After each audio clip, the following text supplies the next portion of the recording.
I'm Cameron. And I'm Zach. I know everything. I am angry at the world. Yeah, that's the reaction to have at the end of this episode. So, welcome again to our podcast here. This might be the last episode. Oh gosh, Zach, it's not that bad, is it? That growl should be very telling. So yes, this is the Watching You Watch podcast, where we are recapping season 1 of Game of Thrones, with our theme that I've seen the show before and Zach has not. The pain is real. The pain is real, and it was delicious this episode for me. I feel like this might be one of the first episodes in like a long chain of episodes, maybe, where I can really relish like Zach's expressions as he's watching the episode.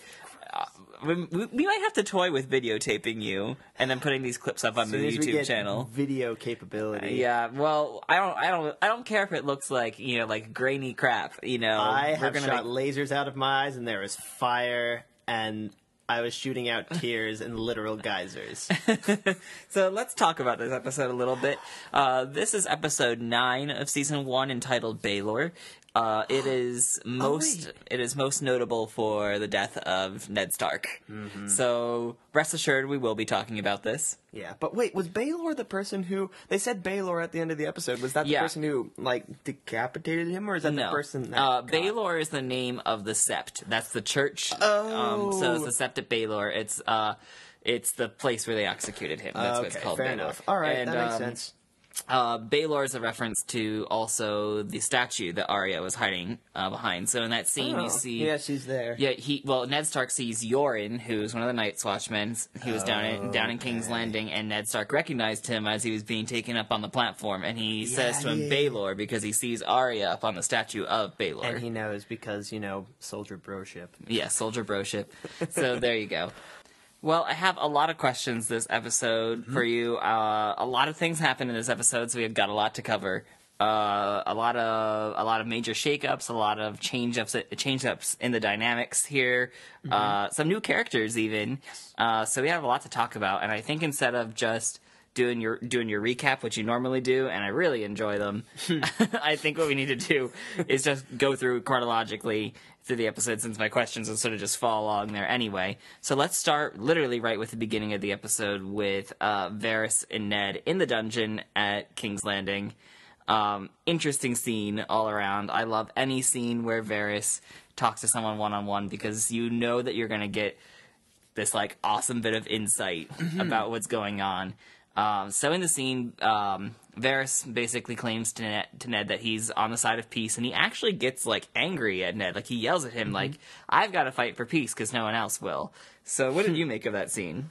It was very interesting. Like, a lot of his past made sense of him being, like, in an acting troupe and stuff. That, I don't know, everything sort of fits into place. Makes sense. Mm-hmm. And his whole vying for peace, when keeping that in mind, makes more sense, because he's more of the mind that all players have to, sort of play their role the whole way through, and then things will smooth out in the end, sort of like a play or a musical or something like that. And that's kind of how he's seeing it. But it's interesting because he's still like, if we're going to keep the analogy going, giving Ned director's notes on what he should be doing and reminding him of all the things he should be keeping in mind. Right. Because Ned is very bullheadedly thinking about, like, certain things in this point, and he, like, really drives it home. That's like, it's not just about you. Yeah, I know you're a soldier, and you've been prepared to die ever since they trained you or whatever, but, like, Sansa's in trouble, and we still don't know about Arya. I mean, what about your family? Your actions have consequences. Exactly. Because the thing that it is at that point, like, even from the scene before, Ned just sort of been like, oh man, if I get up there, I'm just gonna, like, rip Joffrey a new one. I'm gonna go down fighting. Yeah, I'm gonna go down fighting. That's what I would do as a soldier. Exactly.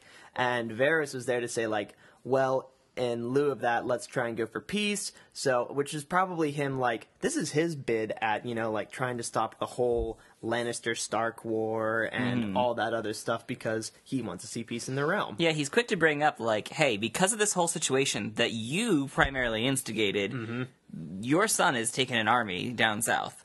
Exactly. And he's, like, he is making sure that Ned hears fully, with his ears, the consequences of his actions and how the world is reacting due to them. Because the thing with it is he very much has that mentality of, like, I'm a soldier and I do things and I do stuff, but I don't think that he's really, like, well, one, he can't see the consequences because he's in a dungeon, and two, I don't think he's really had time to think on them. And this may honestly be the only time he's ever heard about what his actions are causing.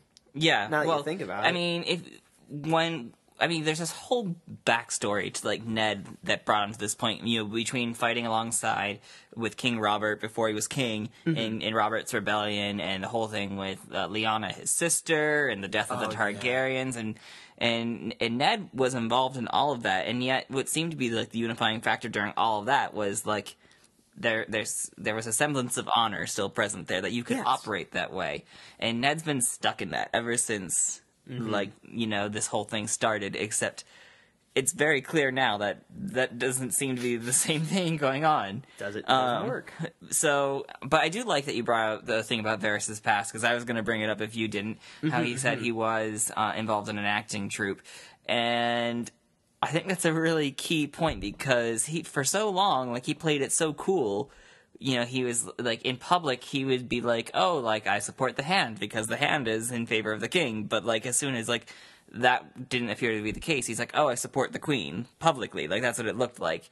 And he's always seeming to be acting. So my question about him is, do you think he's, like, acting in any, like, where do you draw the distinction of where he's acting and when he's not acting? Where do you think you can draw it? Oh, boy. And who is he acting to, and who is he not acting to? He's acting to the public eye, honestly, because he knows what his position is. That's how I feel it works. And also, I feel as if he's acting all the time, and I think he even kind of said that. And it's good that you pointed out that he snapped, because that is one of the first times we've seen him not delivering lines in, like, that very just sort of aloof way. Do you think that was, like, a key bit of, like, insight into him? Like, did you think for just a brief second we saw the real Varys there? For a bit, and even the fact that he, like, opened up to Ned about his past, because, I mean, like, with information brokers and bringing up past, that's, like, a big deal. That's, like, if Ned were to ever get out, I mean, like, he has more dirt on him. I don't think he would have told it to Ned, though, unless he thought that Ned was a dead man. Yeah, but yeah, it's funny, because he just wants to make sure that the situation goes smoothly, and that everything is there, and that, no one walks off of their place in the scene. And it's funny. I don't know. Maybe he feels himself somewhat of a director, which almost makes sense with the amount of, like, information and intel he knows about everything everywhere. It does seem to be that way, doesn't it? And yet he's very selective, I think, about that information. It's really interesting. Oh, yes. He also says that he's on the side of peace, basically. He's going to fight for peace. So, do you think... What side do you think that would he have to side with to achieve peace?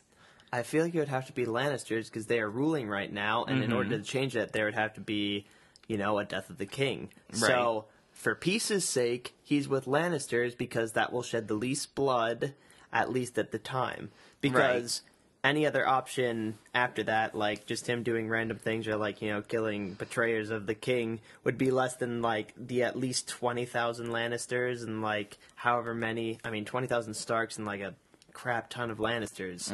So, well, that's the path. But it's worth noting the Lannisters aren't the only options. Like, it's not just the Lannisters and the Starks. Ned's quick to bring up, like, hey, by rights of succession, Stannis should be king. Oh my goodness, so there's even more parties that could get drug in. Yeah. It would be the entire continent. It would be like a continental war, basically. Because big enough forces are moving. Things would, it's funny that you mentioned that, because that seems to be the exact thing that Varys is trying to prevent from happening. So, all interesting things all around there, but let's move on. So, as we move forward in the episode, we see Robb show up at a place called the Twins. It's a new location for Game of Thrones. It's a bridge across the river, and Robb is waiting there with his host of people. They're waiting to get across this river. What did you make of this whole situation? It was interesting. The character, like Old Bridge Man who likes his many wives, is all in there. And once again, see some fabulous parenting. Oh, I know. Fabulous examples of parenting. I feel like the parents of Westeros should get together and write a parenting book. I feel like that would be great. George R.R., if you ever need some, like, pleasure writing. It would be called, How to Leave a Successful Legacy and Not Destroy Your Children. Tywin Lannister. By Tywin Lannister. Fuck him. Freaking Lannistrinos. Yeah, and it would literally be how to, like, turn your child into some sort of sociopath. Yes. But this is our first meeting with Walder Frey. He's the Walder Lord. Frey. Walder Frey is his name. He's the Lord of the twins. And Catelyn goes to meet with him. Oh, man, yeah. What were your first impressions of him? That he was exactly like how he was in Harry Potter, except just a little bit more foul and with less cats. He was pretty foul, yeah. But he's not, once again, it's one of those things where he's smart. He knew exactly where he stood in this conflict. He's like, well, if I let you cross, I'm going to be able to trade her to the king. And, like, this is definitely where you feel that, Catelyn had to really make, a good deal. But Catelyn's like, hey, like, you pledged your fealty to my father, who pledged his fealty to the Starks. And then he throws it right back at her, but I pledge my loyalty to the king, and the king is Joffrey. Yes, and he's also like, well, what has your family done for me? Blah, blah, blah, Mm-hmm. It's really interesting, because once again, we have this tension of, like, oaths versus, like, you do your best to sort of, like, take what you can get. Yeah, exactly. It's like, yeah, the oath that does the best by you is what you stick with, which is going back to the whole analogy of, like, Robert and a hand. They are definitely not a fist. They are just a bunch of little fingers wiggling and punching each other because, yeah. And the question, I think, is now, like, the phrase basically joined Robb's war by the end of this episode and allowed him to cross. There was a price to be paid for it, but, like, Catelyn's like, hey, like, we're going to be able to cross the river. They're going to give us some men. Mm-hmm. What do you think is going? Like, what do you think the outcome of that choice is going to be? The thing with it is I guess on Frey's part, he knew he was damned if you did, damned if you didn't. Yes. And so he figured he'd try and get something out of it. And the funny thing with him siding with the Starks like that, he lumped himself in with them. So there's going to be some repercussions to him if they lose, probably. Maybe not, like, super severe. Mm-hmm. But, I mean, well, if we've seen anything in Joffrey so far, it very well may be. Also, very interesting thing that, Robert just, like, straight up doesn't even give a thought to giving Arya away. We saw this sort of before where, like, the other brothers, other than Jon Snow, basically did not give their sisters a mind. It's kind of sad. Like, that's something that stuck with me that I really didn't like. And and his hard decision was like, oh, you're going to be pledged to someone. It's like, well, how many of the pretty? One. And that's the only time he hesitated. One she said about, it's like, give One Arya. was pretty, yeah. Yeah, give up Arya. It's just like, keep going on. Mm-hmm. So that bugged me. It is. It is a little tiresome, I think. But also, if we have to go back in history in Westeros and figure out how Catelyn got to where she was, it's very similar. Yeah. There were deals made between, her father and the Starks to get her to where she was, know.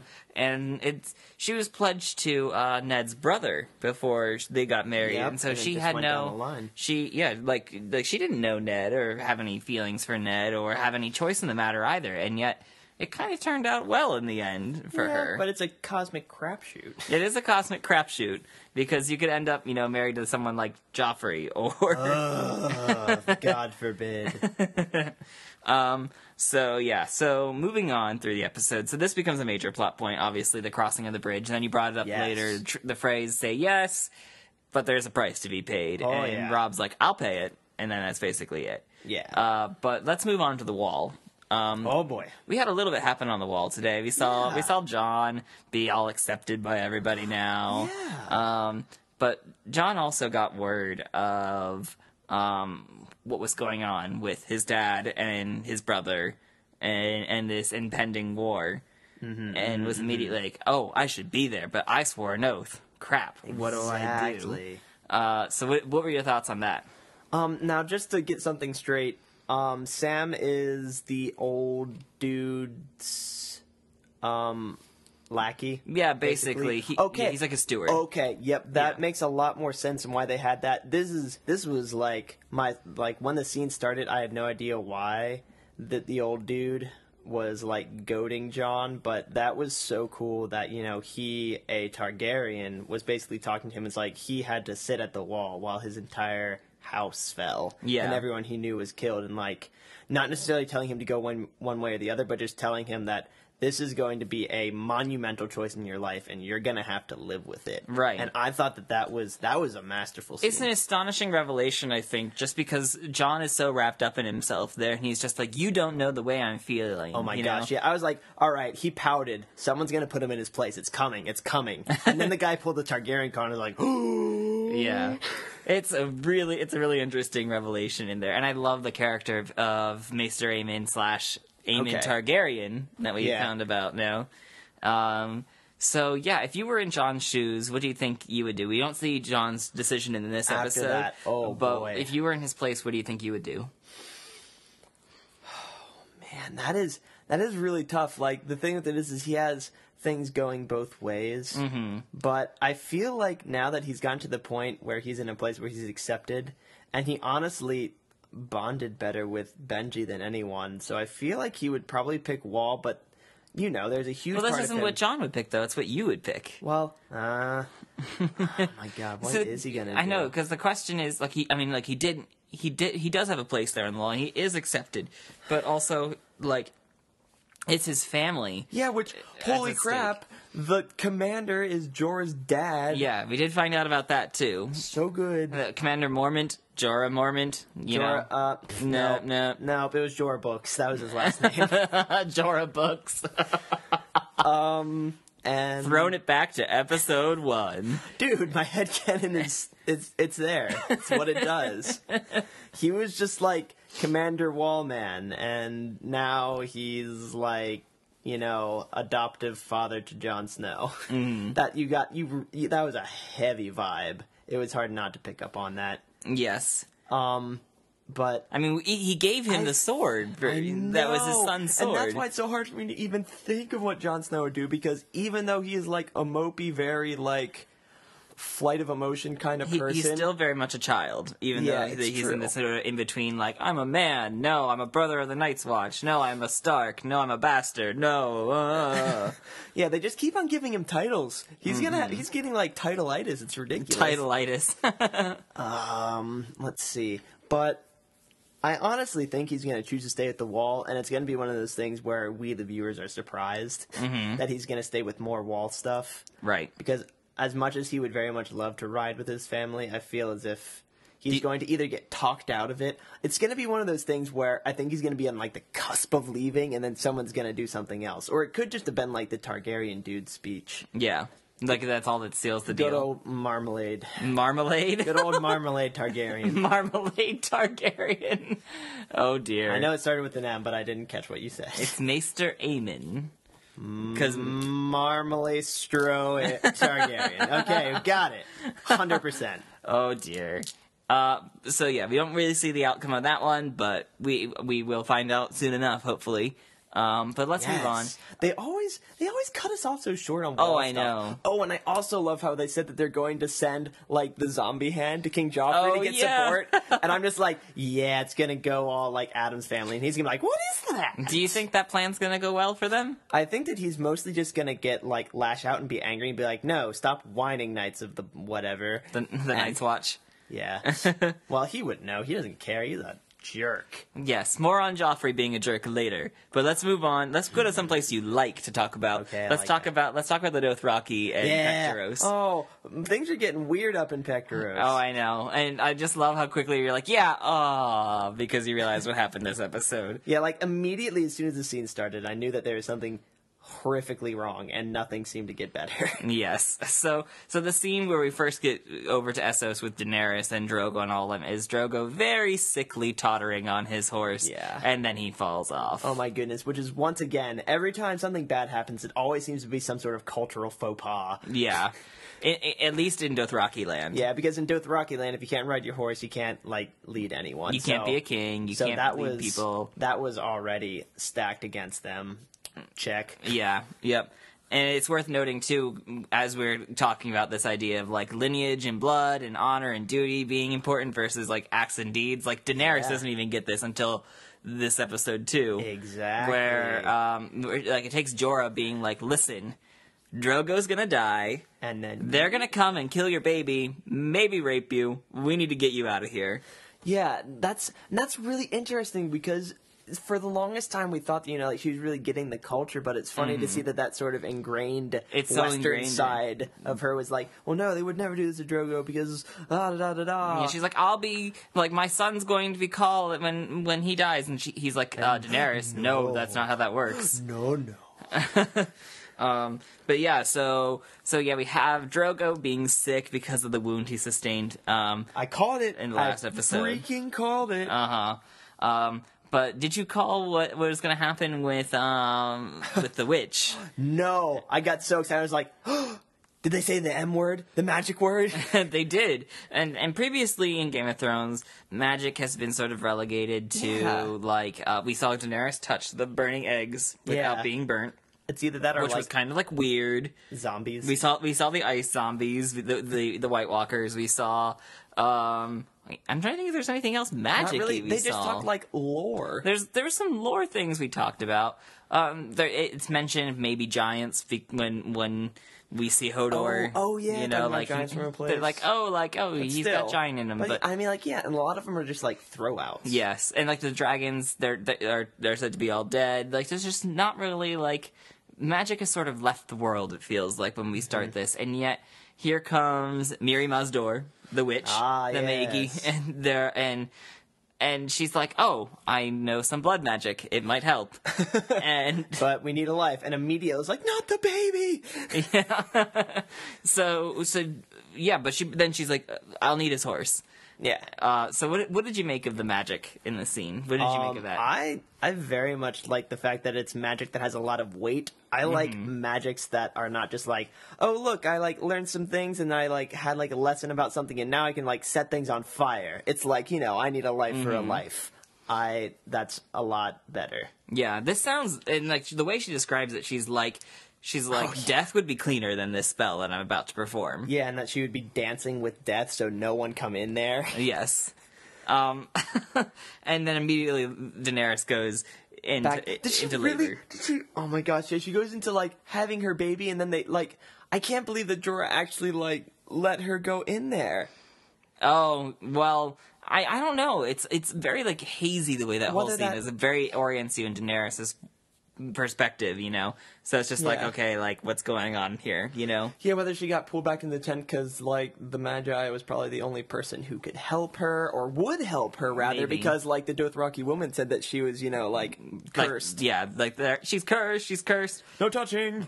So what do you think are the odds of this spell working out that Miri Mazdor is performing right now? I feel like if nothing happens, it'll honestly work, but seeing as how within like the first 5 minutes of her starting it, like literally everything happened at once, I am sort of doubtful that it's actually going to work. Like, I feel like as if everyone respected what she was going to do and just let it happen, it would work.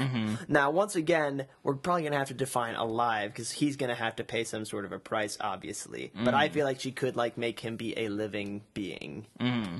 Well, we'll have to see, obviously. But yeah, once again, I feel as if some things are gonna meddle, and if Jorah actually walked in that tent, oh lord, not the baby. Let's talk about the Dothraki here for a second, because at the end of the last couple episodes, we've been seeing this sort of upsurge in the Dothraki being like, yeah, we're gonna cross the sea, we're gonna fight this war that wasn't really ours. Like, Daenerys, through against the odds, has finally like navigated herself into a position of power that she's going to they're going to fight this war that her brother wanted in the first place and now she wants. What do you think the odds of that happening are now? If Drogo goes down, I mean, they have no obligation. They're just going to go back to the standard pillaging, plundering. There's, like, the only reason they wanted to do that is because he was charismatic and their leader, and he said, do it. Whatever the new leader wants to do is what they're going to do. Is there any way you think that Daenerys could command the same respect? If she, like, threw down with, like, some sick dragon magic. Well, I mean... But as far as like taking a Dothraki horde to get across the sea, are we saying no, or it depends on how she plays through this scenario? It could happen, But something like, I don't know, something drastic is going to happen. Mm-hmm. She's going to have to fulfill some type of prophecy or, like, literally pick up a sword and murder, like, 5 people and then just be like, come get some. So we're going to need some form of dark magic here is what you're saying, basically, too. Basically, yeah. Or her baby's going to, like, come out fully formed and, like, kill everyone. And be the Dothraki Messiah, Ragu. Yeah, Ragu. He will come and he will call all their pasta. It will be great. And he will come to Westeros, and Westeros will be like, what is this thing? We are Prego! How dare you defy the Ragu? It's the pasta revolution! Oh my goodness, and then we'll bring, like, and then they'll, like, sing about, like, empty chairs and at empty tables, and... I'm sorry, I didn't mean to do that. The miserablest slipped out. Yeah, the Les Mis reference, Zach, is a little bit bizarre, but I'm gonna go with it. I think it is I oddly think it applies. I'm just thinking of Pex now singing Les Miserables on dragons in Westeros like with, an anthropomorphic peck of pasta sauce on a dragon singing French songs. I'm just picturing, like, Khal Drogo being like, empty chairs at empty tables, just grunting it. I feel like he's singing it to his horse because he'd be too, like, embarrassed to tell anyone else. Which his horse is dead. How well is that going to go over if he wakes up? And the Dothraki don't break out into song. You know, it's kind of embarrassing. They might twerk for him, but they will do nothing else. They don't sing. It's just a little bit wrong. Like, they would. Oh my goodness! Really it's like weird. cat don't dance. Dothrakis don't dance. They gotta dance. I'm sorry. I'm taking this in a real weird direction. This went really weird really fast. This is what happens when you don't give me a recap to get out all this weird. Oh, but I like it. It's good. Yay. So we've already mentioned that war seems to be, like, the direction everything is headed, and conveniently enough, we get our first real battle in this war. Our first real battle with lots of quotes. With lots of quotes around it. So yeah, Tyrion takes his barbarian horde into battle in this episode. Recap for us just that scene, because it's brilliant.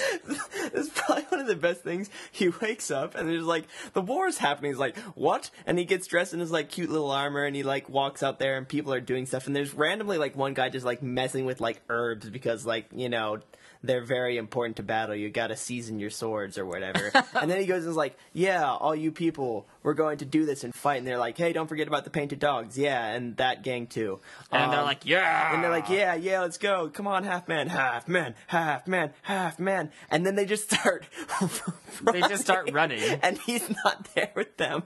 And he just gets beaten with the hammer. And my immediate comment is like, is he dead before the battle? Did he get killed in his own home camp?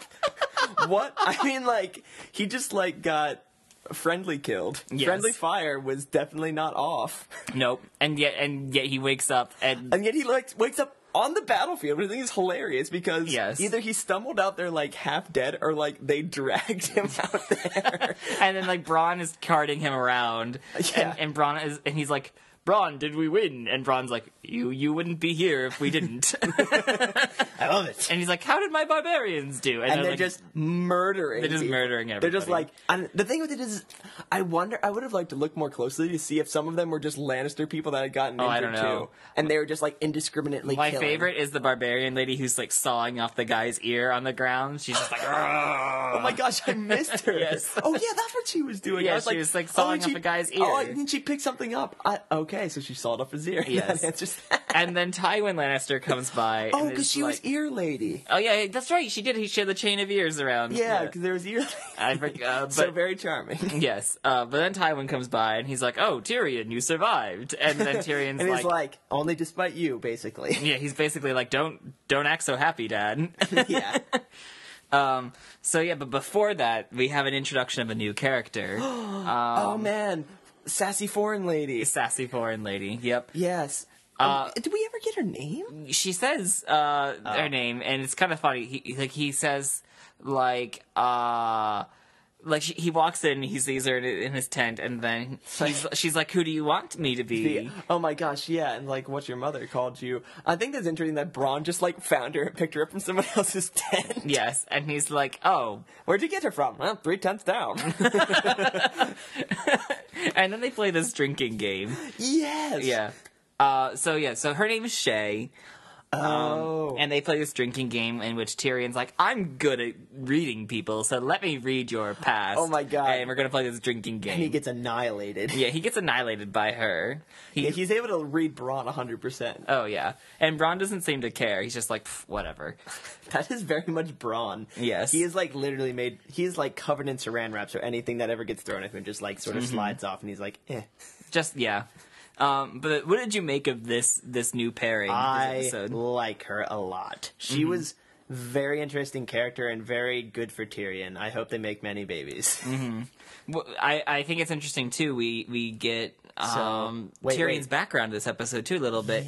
Yeah. We've been sort of like peeling back the layers on Tyrion slowly in this first season. He sort of bumbles around. Yeah, that's true. But he did start as a not very sympathetic character, I guess. Like, he was just not as sympathetic, mainly because he was, like, square in House Lannister, and we were just, like, at the beginning, we were like, ew, Lannisters. Yeah, but, well, the thing with it is every day for him is, like, a fight for his own survival, because we're just seeing these sectioned off things of Tyrion. I mean, still, if we look at the big picture, we really, in the grand scheme of things, shouldn't like him. Yeah, but even so, like, he's, like, the black sheep of House Lannister. Yeah. And so, but anyway, like, we get his background about how he fell in love with this woman because he and Jaime rescued her from rapists. Oh my gosh, and that he married her, and then it was all revealed to be a lie. Yeah. What did you make of this background? It's very interesting. Whenever Jaime does something, it always seems to just go horribly. I mean, I suppose, yes. I mean, everything we've heard up to this point, I mean, other than, like, killing the king, and even that has been, like, sort of, like, you know, he took a lot of fire for that. Exactly. So anytime Jaime is, like, really acting on his own, it's always been, and it's interesting, there's always been something surprising, like, something drastic. Like, you know, pushing Bran out a window, you know, oh, my brother hasn't slept with someone, let's, like, make this elaborate situation for him. Which is interesting because the way we see Tyrion now, it's hard to ever imagine him as being, like, you know, an innocent character, but it's funny because he just, like, talks about that and how, you know, like, he would never even be able to, like, talk to women without shaking. And, I mean, obviously, Tyrion now, he's the god of tits and wine. I think it's funny, too, though, how, like, he said, like, Tyrion, like, we've seen him as this, like, lecherous, you know, like, womanizer throughout the thing, and then, like, he talks about, like, his first experience with a woman ever, and he seemed very, very different there. Yeah, and he was very genuine in that scene. There was, like, no snark. Yeah, it was just... Stark. It was... That slips out. It was just very genuine, and it was interesting, and that's kind of why Shay was all like, you know, like, you're still innocent. And then she's like, I'm gonna divergenize you, even though that's not possible now. And then Bron's like, well, time to find one for me. That's my cue to leave. Boop, boop, boop, boop, boop, boop. Oh, I love it. But yeah, it's a really interesting pairing that starts this episode. Really interesting background for Tyrion. And on the background, do you think Jaime maybe meant to do a nice thing for him, or do you think it was torture? Do you think he was just torturing Tyrion? I think most of the time Jaime tries to do something good for the people he loves, but it just is too unwieldy and not right. Do you think? And maybe it's because, like, his father's always been making his decisions for him, and he doesn't really know how to do stuff himself. Maybe. Or with his sister. I mean, I feel like it's a very big thing that Joffrey and he are very much fed what they are supposed to do. Right. So when he steps out on his own, it's hard for him. Yeah. And while we're talking about Jaime, let's talk about the major development for Jaime this episode. While the Lannisters were fighting this big war, Robb was ambushing Jaime. And they successfully capture Jaime and defeat Jaime's force there. Yeah, his little, like, entourage or whatever, and they catch him. They do. So what do you make of this?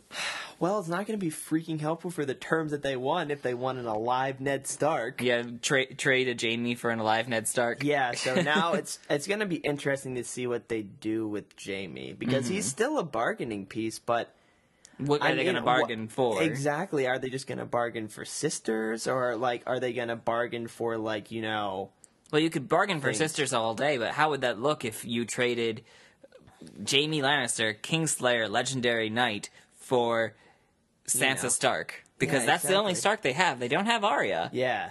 Arya's like killing pigeons and like not getting food.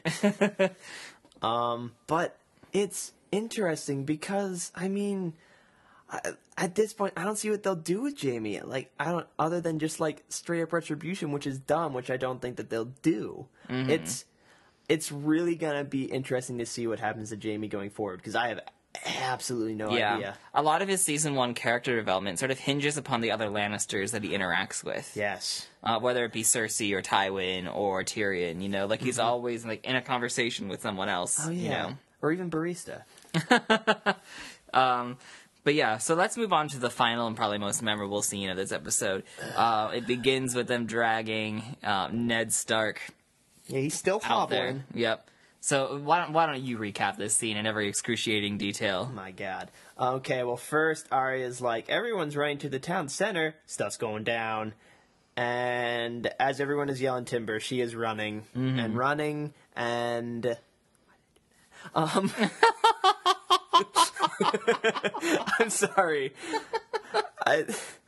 I let a dumb song reference come out of my face because I saw Pitch Perfect 2, and I loved it.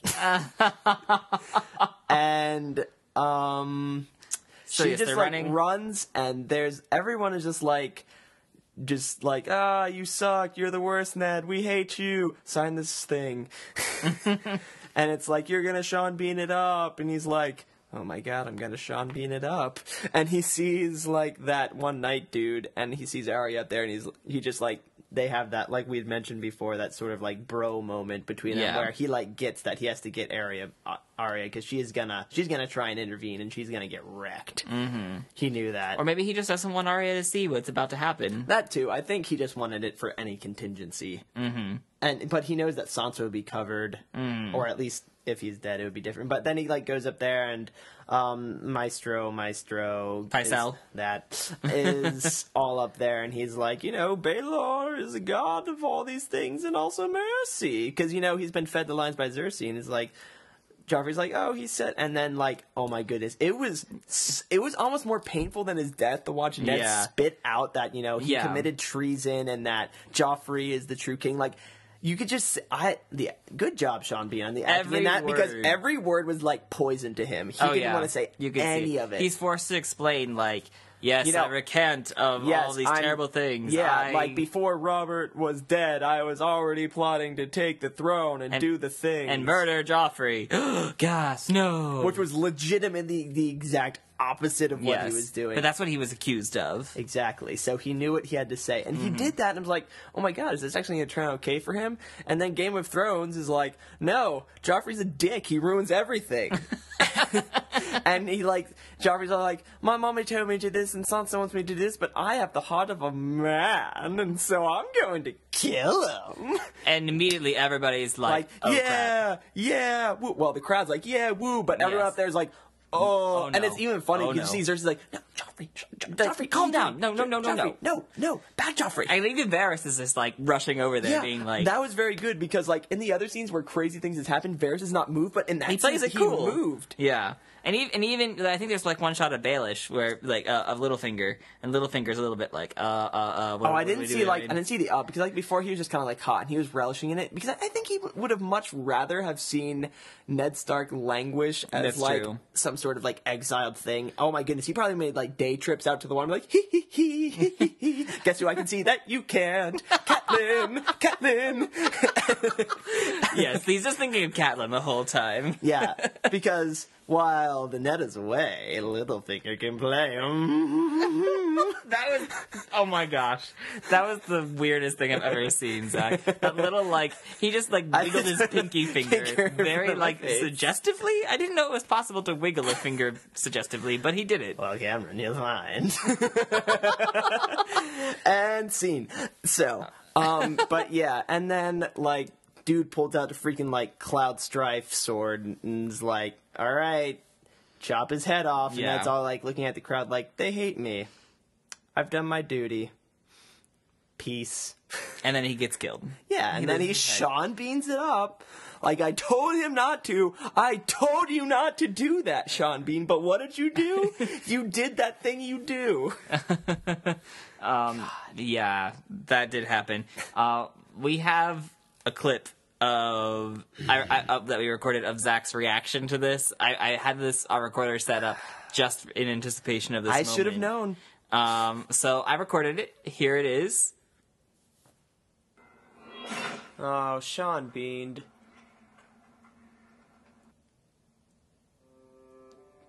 Dude. That's the worst. Are you okay, Zach? No!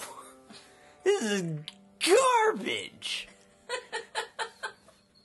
So, Zach, that was pretty brutal for you, wasn't it? I would like to say to all of those people at HBO, I hear you're taking, like, licenses to the book with the new things you're doing to the show. Why not there? Why? Why not there? But... I mean, not like you didn't see this coming, though. I know, but was his contract too expensive? Couldn't you kept him on?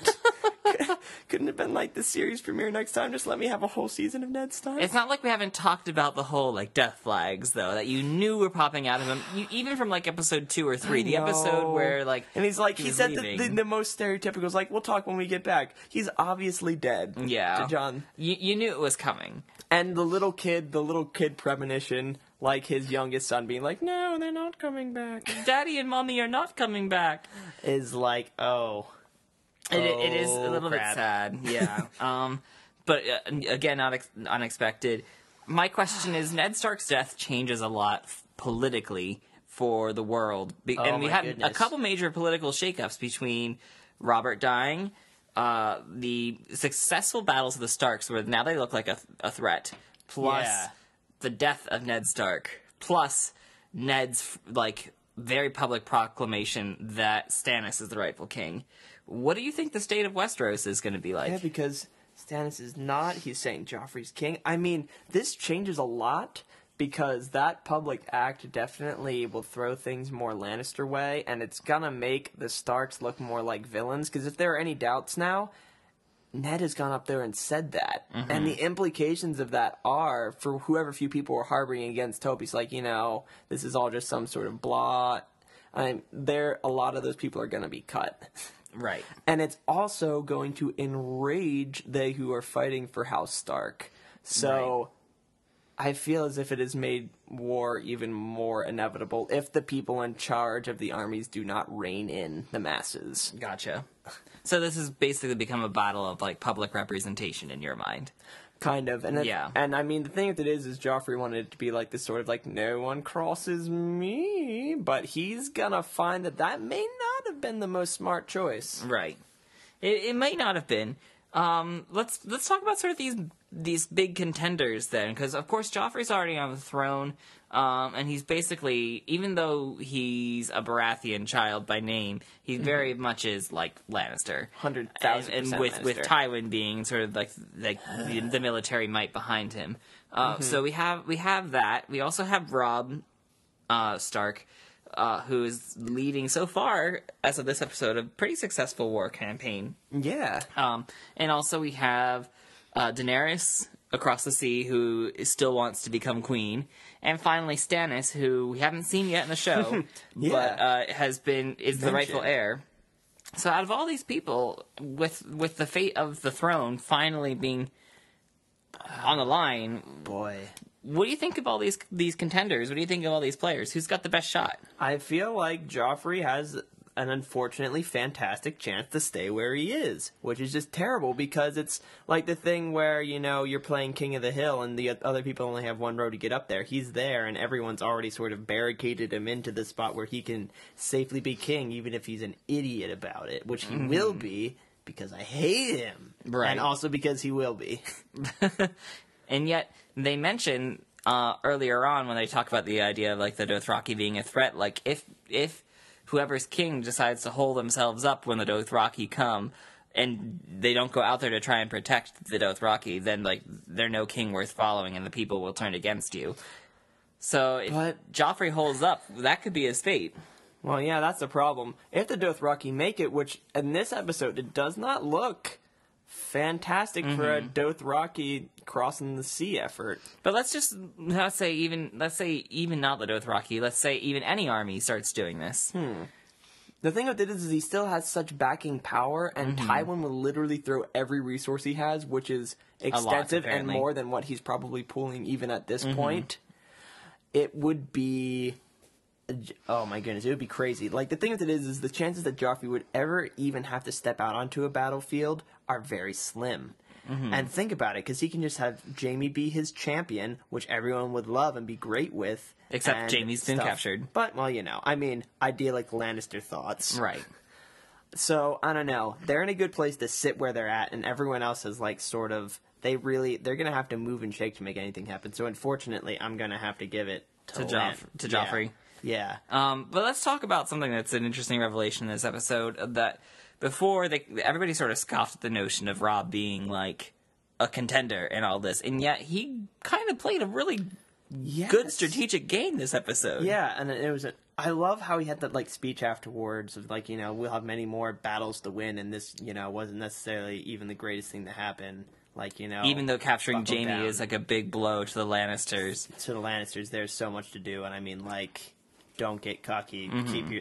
Keep everything in perspective, because he's really starting to get where he's at, and it's sad because he literally had to sacrifice 2,000 men. Yeah, but he won by playing. He took strategic losses to win that. Yeah. So it's interesting. I think a lot of people kind of looked at this notion like, he's just a boy. There's no way. He's shaping up to be a pretty decent leader. Right. Well, I think we can segue now into our weekly questions since we've kind of gone through the whole episode. Okay. I know some major events have happened here and might change some of your answers that we've been getting here. So let's go with Stark of the Week, since I think all the Starks appeared in this episode with the exception of Bran back in Winterfell and Rickon. Yeah. So you have a lot of choices for Stark of the Week. So who do you think gets your Stark of the Week vote this week? That is tough. Let's think about what all the Starks did. Robert has a sort of, up and down scale for me. He's made, some very smart strategic things, but I didn't like that he necessarily, sold himself to Frey. You could give it to Catelyn for negotiating that. That's something that happened, sort of behind the scenes, but it's definitely very impressive, seeing as, when that scene cut, we didn't think they were going to get anything. But you also have Arya for making a go of it against all odds. You have Sansa, who... almost negotiated her father's thing, yeah. And the thing with it is if the game was being played by the rules that were set by everyone else but Joffrey, Ned would have been playing a very good game, as much as it pained him to do it. Right. Which, I don't...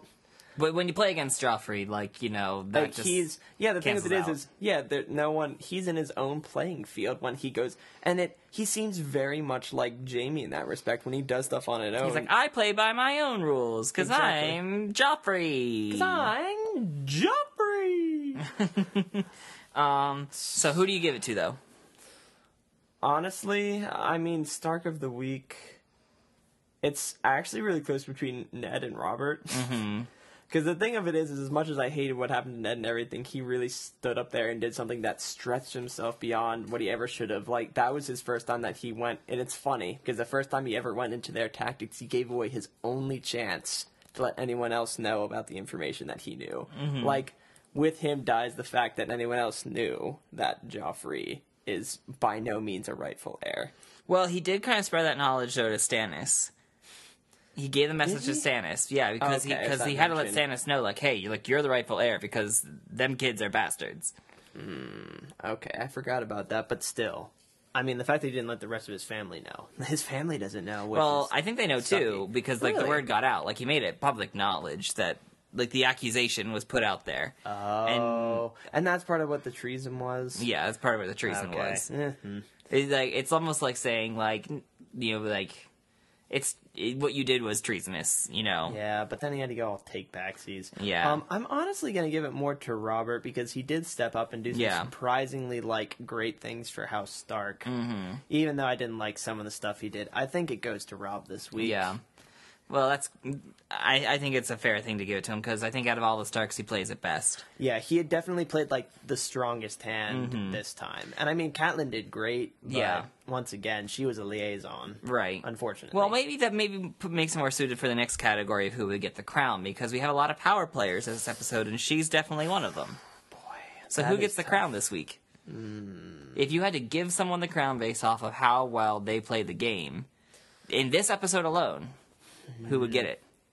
You know, I might want to give it to Varys. Varys for getting Robb to play to peace. Well, is Robb playing to peace, though? I think he's playing to war. Well... He told Ned to play to peace, but I don't think Robb is playing for peace. He's playing for keeps now. Yeah, well, that's true. I guess it wouldn't have made much of a difference. I think that is a very good point. If you have to work who is doing the best for the crown, it's definitely Catelyn, because she pulled a deal out. Like, that was one of my big, like, sort of jaw drop moments when she actually even... She negotiated successfully with... To get across with, like, Filch. Filch. Because Filch of the Fray. Yes.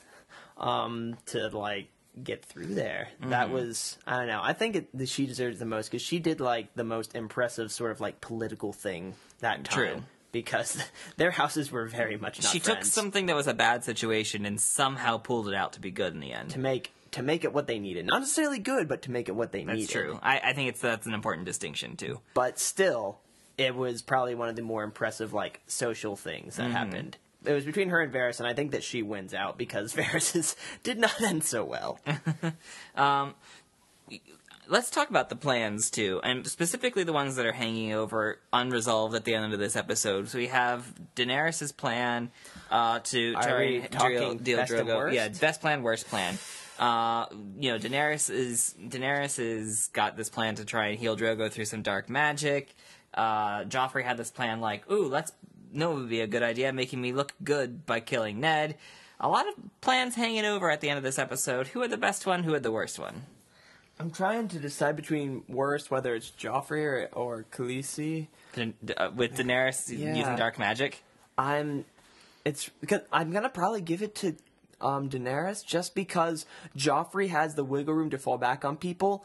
The only people she has to fall back on is Jorah. That's true. So I think that hers is the worst thought out plan? Because, I mean, and it's more because Joffrey is in a position where he can fall back on people if he screws up. She is not. And the Dothraki are not a people you'd want to have, after you. I think, but best plan. Who would you want to give best plan to? Best plan. I think the Stark plan to capture Jaime was fantastic. Right. Unfortunately, it's not going to work out the way they would like it to, but it's still... They still have a very powerful bargaining chip to get whatever they would want. To Tywin, aside from Joffrey, that may be like the second biggest bargaining piece. True, because Tywin's all about his legacy. Exactly, and since Jaime is like the eldest, but not the king, I feel he gets second. Yeah. Well, let's move on to how hopeful you feel. I know we had a major character death. So out of 10, on a scale of 1 to 10, how hopeful are you feeling? But the Starks are doing well for themselves. I mean, they've come into the game and But they've lost their patriarch. I know, but still, How are you feeling right now? They're feisty. Score 1 out of 10. Well, I mean, feeling boom. hopeful. We're probably at like a 4. 4. But there is like room for there to be hope in my heart. We're not down to like a 1. Yeah. Well, with that in mind, I want to sort of introduce a new segment into this weekly wrap-up. It maybe won't happen weekly, but I think we need to have an in memoriam section. Oh, God. Because Ned Stark is the first... This better not be weekly. Well, he's the first character, though, that we've sort of really become very attached to. Do you want me to say some words? Like my heart will go on? If you want to say some words, Zach, in honor of Ned Stark, now's the time to say them. Okay, so this is how this segment works. Ned Stark, you are a noble and pretty darn cool dude. I wish your sword fight with Jaime had gone through, because at the very least, both of you would have been dead at the same time, if not Jaime. And, I wish you had a direwolf, so that it could have, like, Deus Ex direwolfed Joffrey or something. Also, I'm sure your family would do decently, and thank you for your service. And I'm sorry that your last action that was unhonorable was the thing that you had to go out on. I love you. Sean Bean, come back into some other character in the show. If Rest that is in even peace. possible. Rest, R.I.P. in peace. Well, that was our in memoriam section. I will tell you, Zach, we're going to have this section more, maybe not weekly, but it's going to be a thing. But it's going to be a thing where some of them are nice and some of them are just like, and I pee on them in audio format, however that is possible. I just want to take a moment, too, to so. celebrate that in Zach's eyes, Ned Stark won Stark of the Week several times. He was a great character, and Yes. I'm sad to see him go, and I wanted to see him grow more. He also but won the crown a few times, according to you. I think it was like 2 or 3 times, maybe? He would have done just fine. But Except that everyone else is crooked and crap. But yes, rest in peace, Ned Stark. R.I.P. honor. R.I.P. honor and dignity and all good and honorable things. So the rest of the show is going to just be like people slinging poop at each other. We'll see. We will see. Well, Zach, it's been fun watching you watch as usual, even in the most agony you've been in so far with this episode. I've enjoyed it. This episode was a particular delight for me. I hope it's been a particular delight for you if you've been listening to these. If you've been watching the show before and you've been watching this and knowing what Zach's been going through and waiting for this moment, Yeah. I hope the payoff was worth it for you. It was worth it for me. Also, let me mention that if you have not watched a TV show and you have watched us first by some weird, crazy happenstance, please watch the TV show. It is fantastic. Yes, please watch it. I mean, like, and you can take this journey with Zach. Yeah. If you have a friend that has watched Game of Thrones and has not shared it with you, be like, hey, let's sit down and watch this together. Or if you are someone who has watched Game of Thrones and has a friend who has not seen it, break out your DVDs, your HBO Now, your HBO Go, Blu-rays, whatever your you got. internets. Just find it and share it with your friends. Because this has been so entertaining. And feel free to bring up the questions, because, I mean, for me personally, it's been very great to be able to talk this stuff out and do this, because what the people who have watched the show before, like, marathoned it, haven't had is, like, more time between episodes to sort of process and talk to people. I don't get really that opportunity, so we're having trying to these keep for this people- true to the experience of how we, the people who have originally seen the show, how would have to do it. So literally we do record these once a week. Zach doesn't get to watch episodes there's usually a turnaround period. Yeah, so we're keeping it true to that experience where Zach's kept in some suspense here. So yes, but we're going to be moving into season 2 here in the near future. Mm-hmm. So if you got questions for Zach, leading questions that you want to see him answer, shoot them our way. We want to hear them. You can connect with us on our YouTube channel. It's Useful NPCs. You can reach us on Twitter at Useful NPCs. We're also on Tumblr. So check us out. Yeah, Useful NPCs again. Yeah, Useful NPCs. You can also check out our YouTube channel. We have some gaming videos. I'm actually playing right now through Telltale's Game of Thrones game. I can't watch it yet. He says it's not safe. It's true. We might be able to address this maybe a couple seasons down the line. But yes. Yeah, if your friends are watching this and say, oh, can I watch the Telltale thing? Do not let them. Don't let them do it. There are some spoilers in there for the TV show. But yeah, so if you enjoyed this, you might enjoy that Let's Play. So you can give that a look. So please connect with us. Yeah, we love you. Yeah. Well, Zach loves you. Cameron doesn't know how to love. He's a robot, sadly. I'm very cold. But that's because I've made it through 4, now into 5 seasons of Game of Thrones, and I've had my hope stashed. Are you saying that I'm not going to have a heart when this is through? Oh, Zach. Oh, my lands. You know nothing, Zach. You know nothing, Zach Snow. So, yes. So if you've been enjoying this, please like and subscribe on our YouTube channel. Tell your friends about us. Keep watching. Make sure to tune in next time for the finale, because I'm sure Zach's going to have a lot to say after this. There will be words. There will be full headcanon discussions. There will be. I can nearly guarantee it for you. Yes. All right. Well, thanks for tuning in. Bye. See ya.